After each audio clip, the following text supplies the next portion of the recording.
Does loving my spouse mean I have to accept everything they do, including wrong things? Of course not. A lot of people assume that when we talk about love, we are just talking about doing what the other person likes, and that is love. No, no, no. We've defined love on this channel many times, and one way to look at it is desiring the best for the other.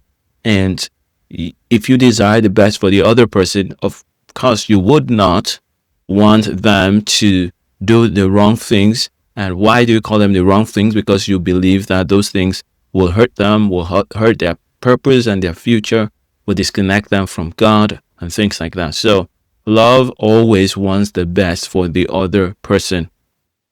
1 Corinthians chapter 13, verse 6 says, love does not rejoice in wrongdoing, but rejoices with the truth. So does not rejoice with wrongdoing. If we really love someone, we are not going to accept everything they do.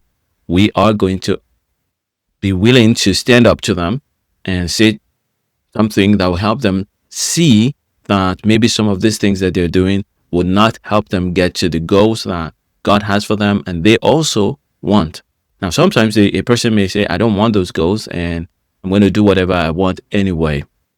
Yes, we cannot control their behavior. However, we can make them know that it is not good for them. It doesn't mean that we should become mean to them or try to punish them for their choices.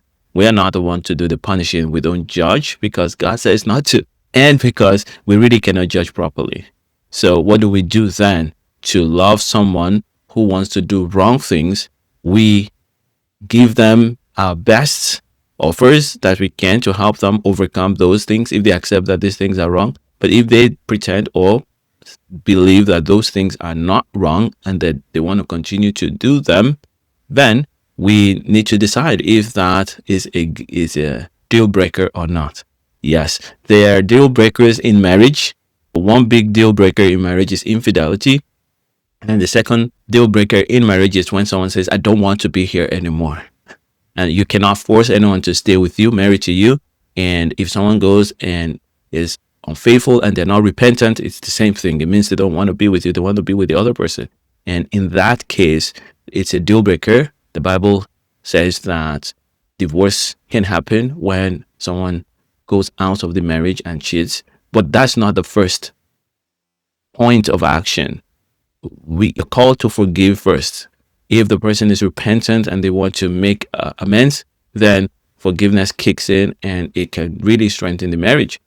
But if the other person says, I'm gone, I don't want to do this, I want to keep living in sin, and I want to be unfaithful to the marriage, then whoever is being cheated on has the spiritual legal right to divorce that person. It's a deal breaker.